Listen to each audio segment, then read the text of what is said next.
Summer is finally here, and the warm weather brings its own risks when it comes to driving, so here are some great tips when it comes to motoring in the summer.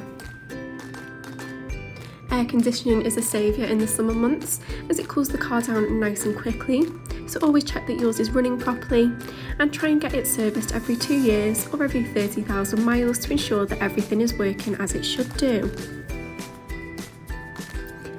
Tyre pressure and tread depth should always be monitored to avoid the risk of punctures.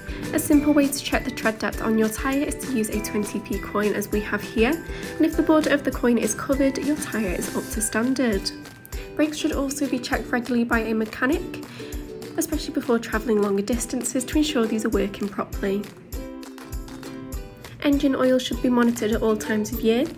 Simply locate the dipstick as we have here, and then check the oil is between the minimum and maximum lines to avoid damaging your vehicle, and just ensures everything is running smoothly.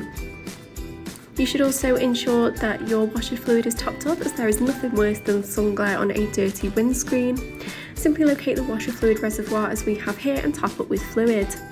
Keep your windscreen nice and clean at all times, so you have the best visibility when out on the roads.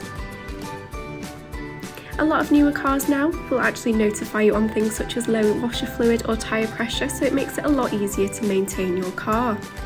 However, don't always rely on these systems. Make sure you check them yourself as well. On this BMW, for example, you can go into the vehicle settings and take a look at your tyre pressure monitor to ensure that your PSI is correct. And you can also take a look at your engine oil level and check that that is between the minimum and maximum, like I mentioned earlier on.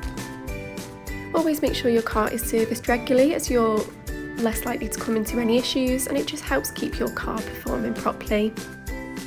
And those are just some of our top tips when it comes to motoring in the summer months.